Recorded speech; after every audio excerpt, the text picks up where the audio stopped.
My name is Rory Houlihan. I ran for U.S. Senate last spring 2016 to stop the ticking time bomb so I could put our economy on track for a bright new day instead of all things ending. Now running for KYH 73 in 2006 to 18, but I still need to tell. So let me educate you on the ticking time bombs and give you the rest of the story. Part 17, why we march on St. Patrick's Day and why we wear green. I was born on January 17th, 1959, to Robert and Patricia Houlihan. Uh, Rory is Englishfied, the Gaelic word, and is created by two Gaelic words. Roar, which means red or red-headed, and Ree, which means king. There is a lot of red-headed kings in Ireland over the years. Now, there is a difference in the Irish meaning of king from the English meaning of king. An Irish Ree lived with his clan and was chosen to lead his clan. The clan chose him or her. An Irish Ree was democratically chosen. The Irish Ree was often the strongest, smartest, or wisest of his clan. The folks of the clan looked up to him or her and consulted him or her, and he them. He was a man of the people, chosen by the people. Now, the English meaning of king is the Roman meaning of king. A re, a Roman king ruled by divine right, from Constantine on, which meant by power and blood. There is a reason for those royal bloodlines. He was separate from his people and had his court to do his bidding. Since he was given the right to rule by God, he neither consulted with nor asked for the advice of commoners. We have the Irish Rees to thank for saving the Western world. The Irish Rees left their beloved green Ireland homeland and became the White Martyrs.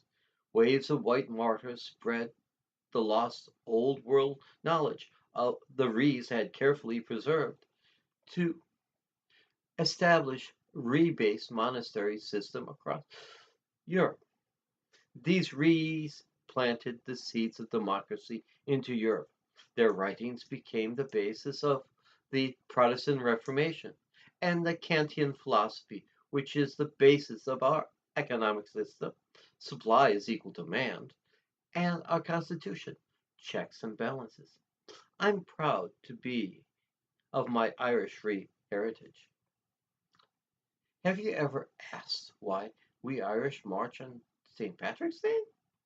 We march to honor the first Irish American United States general and, more importantly, the fighting Irish 69th Infantry. Uh, we are known by the fighting Irish for that reason. Bill Meagher, not the comet Bill Maher, Bill Meagher was exiled from Ireland by the British for writing poetry. Inciting unrest he was.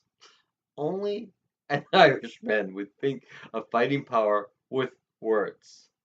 Arriving on our shore, he soon realized how true Abraham Lincoln's campaign statement was. You cannot enslave the black man without also enslaving the white man. He would recruit the Irish to fight in his new country's civil war, saying, We Irish know why enslaving happens. Greed. We know how enslaving happens. Indifference. We Irish have shared this enslaving experience. We know that you cannot enslave the black man without also enslaving the Irishman. Two, uh, will you join me in ridding this evil from our new country? This is how the fighting New York was formed. Abraham Lincoln, reading what Bill Meagher said, made him a general over the fighting New York 69th Infantry. The fighting 69th was born.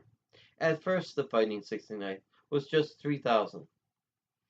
Why we march on St. Patrick's Day is because of the bravery of the fighting New York 69th.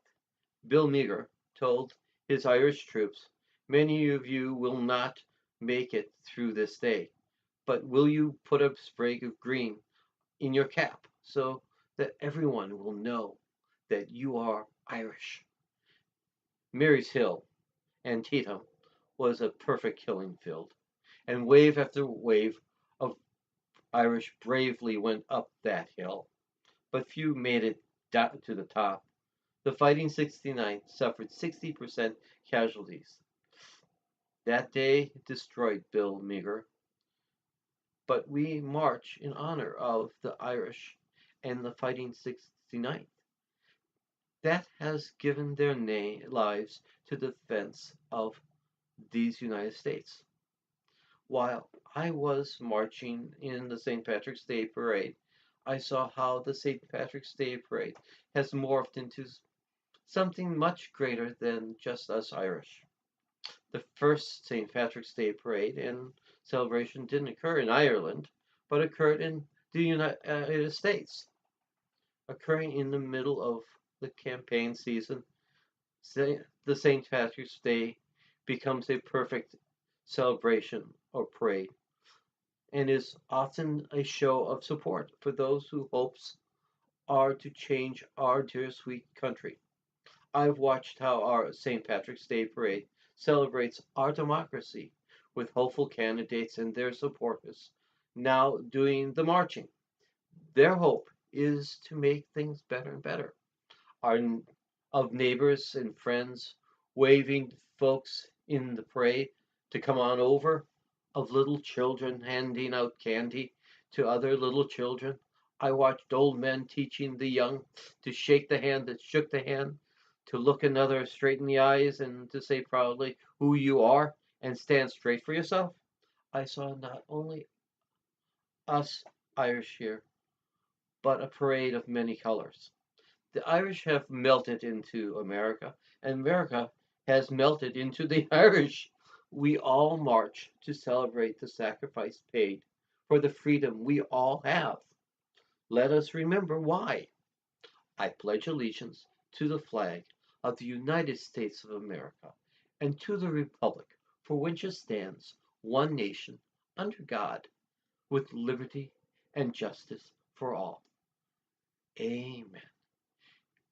Will you join me in a toast to Bill Meagher, all the fighting Irish over the years, and all those who have given their lives in defense of our dear sweet United States of America? You have a good and blessed day, folks. Ah, bye. Ah, that was good.